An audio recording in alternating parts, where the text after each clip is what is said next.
Hi, I'm Terrell Turner, the host of the Business Talk Library, and today I have a special guest on. And the reason why I think this guest is special is because the business that he's doing and the business that he's in, it's not one that you hear a lot of people going into, not one you hear a lot of people talking about, but it is a very, very, very important and vital one. So I definitely want to welcome to the show, Mr. Harrison Brown.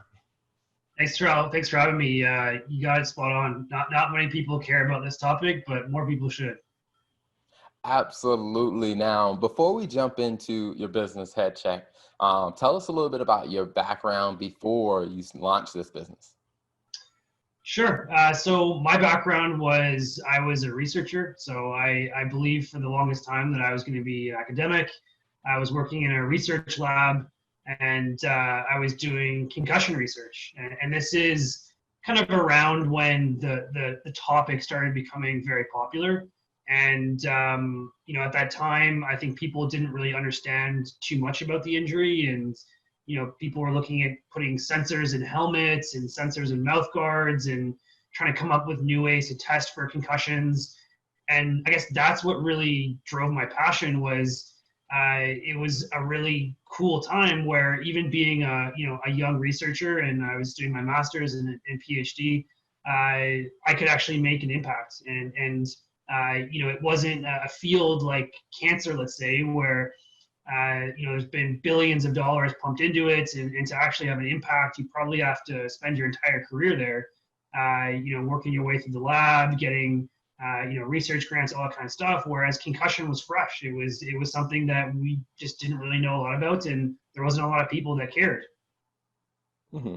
And I think that is always an interesting thing. So how was it when you express interest in it? I mean, I guess how were your fellow classmates and colleagues? What was their response when you decided, hey, this is where I want to kind of focus my attention? I think they were okay with it. I don't think anybody was excited as me.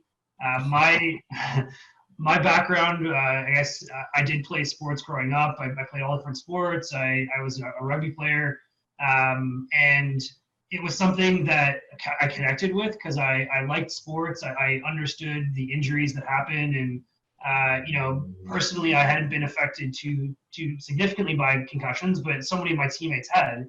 And so yeah, so I think for that reason, people supported me because I was passionate about it. And I guess even fast forward to today, there's probably people that are still thinking about concussion and going, oh, either that doesn't exist or, suck it up, get back out there. That still exists. So you can imagine like when this whole journey started that it was just amplified. Gotcha.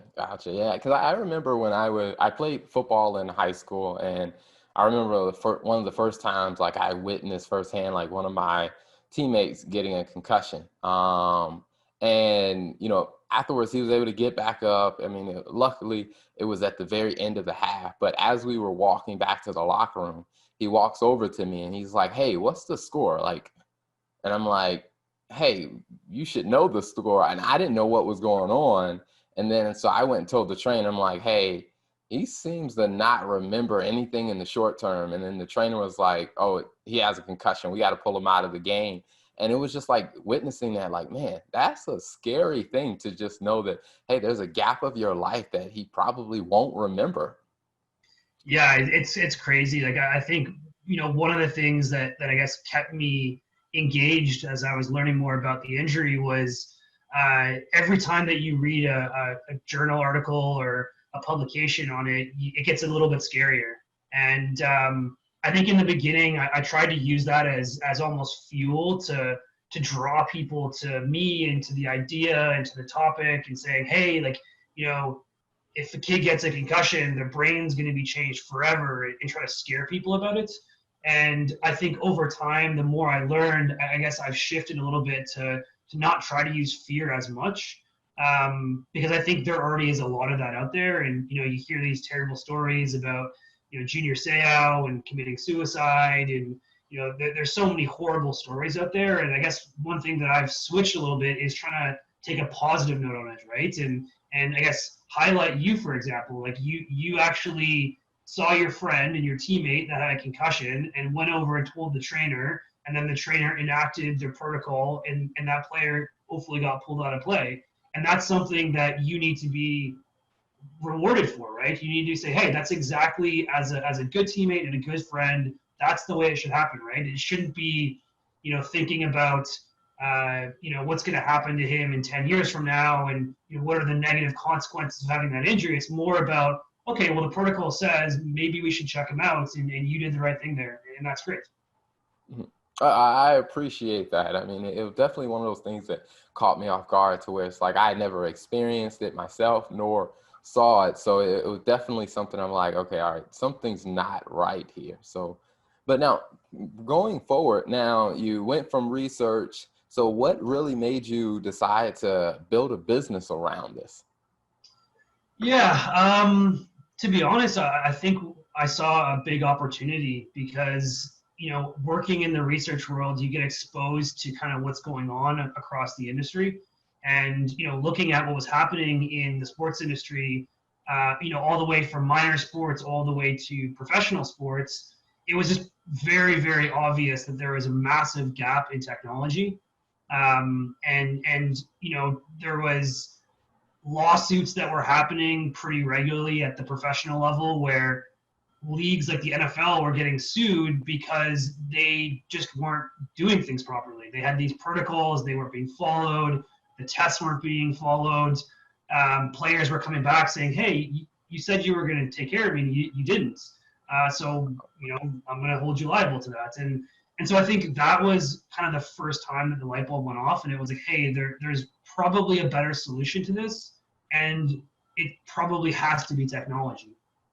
We've got all these different pieces out there. We've got the best medical people in the world that are working at the NFL, these higher levels. You've got protocols that have been written by, the smartest policymakers. You've got money. You've got everything you possibly need. But for some reason, there's just something that's missing there. And I think that was what drew me to start a company, and just seeing that gap. And obviously, as probably many of the people that come on your show say, the product that we started off with is completely different than the product we have today.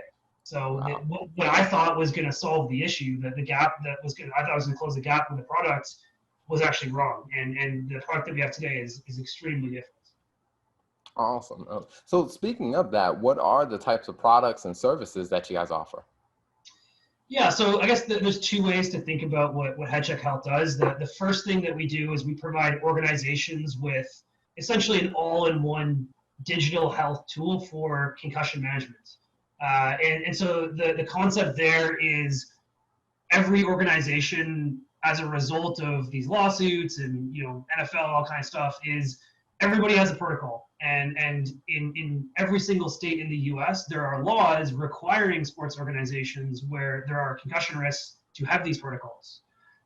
So protocols say things like, hey, we're going to run certain tests. Before the season, we're going to do certain things. After the injury, we're going to do certain things. Only these people can make these decisions. This is how clearance can be done. And so it's really just a binder or a paper file saying we're going to do all these things.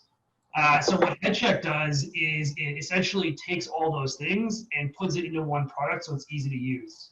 So examples of what might be in there might be education. So one of the reasons why you might find litigation on the topic is the players can say, I wasn't aware. I wasn't aware of the risks before I started playing football or hockey or lacrosse or whatever it was. So now what's happening is the organizations have to provide education, and they have to collect consent from all the players saying, oh, I do consent. I'm aware of these risks. So that usually involves providing some videos, some handouts, whatever. But that's a really annoying administrative task that the organizations have to do. So Headcheck, there's a portion of it that does the education part, sends out all the information, checks to make sure everybody's gotten their signatures, whatnot. Then for the actual injury, we have tools that can be used for testing. So every protocol is going to be different depending on the sport, the level of play. Do you have medical people on site? What are their qualifications? And so what it does is it allows us to essentially set up the system so that it reflects that organization's policy. So we generally support At any given time, we say the top 35 tests in the industry. And so we go to your league and you say, hey, our protocol here, it says do test A, B, and C. Well, we set it up so that when that organization opens it, it does A, B, and C. And so that way, a person can pull up their phone. It's a digital technology, the phone, tablet, laptop. They can run it from anywhere. And then obviously once the assessment's been done, if there's a decision that that athlete is concussed or suspected of a concussion, it actually has a management portion where you manage that player throughout their injury. And so that whole part of it is what we say. It's kind of like an all-in-one tool for executing concussion management. And the medical teams love it because it makes it easier for them to do what they're already supposed to be doing, and according to their policy, what they've told everybody that they're doing. So that's kind of the first part. The second part is a bit more interesting for me, coming from a research background, is when we first built that product and we gave it to people, we started looking at our user data over time, and what we started figuring out was we had given them the tool to do everything they're supposed to do, and when we analyzed their behavior, they actually weren't doing things properly. They had the tests and that they needed to perform, and sometimes they wouldn't do it. Or, they had their recovery plan built into there that they said they're going to follow, and they might, just not follow that and put the player back in. So what we realized very quickly was that there's a huge lack of compliance here across the entire industry. And the reason is because nobody checks. So what we built is kind of the second step for our business, which was essentially an analytics tool. And so what it does is it basically audits all the users and checks to make sure that they're compliant to their policies. So the idea there is, we sell to sports leagues, and a sports league might have, let's say, 30 teams. We set the protocol up so that all 30 teams can use it. They're happy. The medical people are happy. It's super easy to run the protocol. And then once a month, we do an audit, and we essentially go back to the organization, the league, commissioner, director of player safety, and say, here's a one-page document that summarizes what's going on in your league. And we've been able to figure out that a certain portion of your teams are not compliant to the protocol. So if a player got hurt right now and was not managed correctly, you have some liability here to potentially be sued, or for that player to have a serious long-term injury that they'll never be able to recover from. So, Wow. So what we do there is we essentially kind of lift up the hood, show all of the teams to the commissioners and the player safety people, saying, this is where you've got some issues, and let's work together to try and fix that. And then we'll try and fix those issues, and then the next month we'll come back and there'll be a little bit more compliance, another report, a little bit more compliant, more compliant, more compliance. And the idea is that by the end of the season, we've taken a team or an organization like a league from a point where they have no idea what's happening for concussion in their league to a point where they're confident that all of their teams are compliant, that all the players are getting the care they deserve, and there's not a risk of somebody coming back and having a serious injury and suing you. Awesome. Now, where can people find you online, and how can they do business with you? Yeah, so just check out our website. It's headcheckhealth.com. We've got social channels, so Instagram, Facebook, Twitter, all that stuff. And the website's pretty easy to navigate. There's different products for different levels. So if you're a professional team, there's a pro product for you. If there's, if it's a community team and you've got a volunteer coach and there's no medical people, we have a different product for you. And then we also do sell directly to clinics and hospitals and health networks, and that's a different product as well. Gotcha. Now, being with such a, I guess you say, such a phenomenal impact product that you guys have and the service that you offer, what's kind of the feedback you have from, as you grow your team, people come to work with Headcheck, like what's the response they have when they start to realize the value that you guys deliver? Yeah, I mean, I would say I think we have a really strong team here, and we hire very specific type of people, and that's actually been, I would say, one of our biggest strengths is that the people that we hire generally all have similar traits, in that we understand that we actually can make a difference in making sports safer. And I know that that's a pretty grand statement, but when we're proving it to people, saying that we're taking you from a point where half the teams in your league are potentially mistreating players, and the scenario that you talked about earlier, that's not happening in half the teams, you know, and we can get you back to a point where that's happening in every single one of your teams, I think we can go to bed every single night and have a good sleep, because we know that what we're doing is not only making a difference, but it's something that can make a difference at all levels, right? Like we when we first started, we had to make a decision as to, are we going to make this for the pros, or are we going to make this for everyone? And we made the decision together that we were going to do it for everyone. And I think, if you look at generally the pyramid of sports, 0.0001 ever makes a professional, right? And we just ethically didn't feel right trying to build a tool that made the rich richer. And just because you're not a good football player, just because you're the worst kid on the team at the worst school in high school, it doesn't mean that you should get mistreated and you should be given poor care and you should be exposed to a brain injury that could change your life. And Gotcha. and I think that's a pretty powerful thing for our team. And we recruit people that truly believe in that. And whatever happens with our business, however big or we get, or however small it is that we have to contract to if there's tough times, I think everybody is still on the same mission here. Like we know that we're doing something good, and we look for people that believe in us and know that we're actually making a difference. Awesome. Awesome. Now, one question I like to ask before we wrap up is, as you think about your journey as an entrepreneur, what are 2 pieces of advice that you would share with other entrepreneurs? All right. It's tough to narrow it down to 2. So I guess the first one, I was trying to think about this earlier. The first one I would say is, a lot of times you get stuck in trying to do things perfectly or time things correctly. And I think just over a million situations like that, every single time it's kind of been proven that just do it. Like if there's that email that you're thinking about sending, or you're not sure if it's the right time, or you don't know if they're going to respond, or picking up the phone and calling that person, I think the answer, 100 times out of 100, is going to be just do it, and live with the repercussions if you were being too persistent or whatever it was. I think entrepreneurs are a different breed, and we've got to live by the sword and die by the sword, right? And I think if you wait around too long to send that email or pick up that phone, it's going to end poorly for you. So that's probably number 1.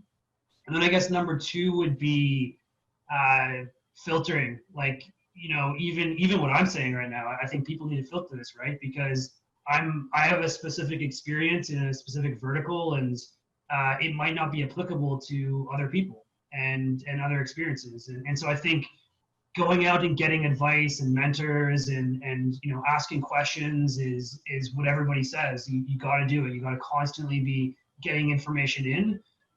But the skill is the filtering, and I think that's a really critical skill, but it's also a very challenging skill, right? And when you find somebody that you really trust and you believe in I guess their perspectives and their experience, you filter that one less, and there's somebody else that maybe you're not sure about them, filter them more. And I think that filtering skill is so important, because if you take every single person's advice and do everything that everybody tells you should be doing, there's too many things to do, and not all of them are going to be helpful. Gotcha. Well, Harrison, thank you so much for coming on the show, for sharing your story, letting us know a little bit more about Headcheck. We'll definitely add some links so people can follow you guys on social media and find you online. And again, thank you so much for being on the show. Awesome. Thanks. I appreciate you having me on. Thanks for tuning in to the Business Talk Library. If you like what you heard and you want to hear more, be sure to click the subscribe button and follow us on all social media platforms as the Business Talk Library.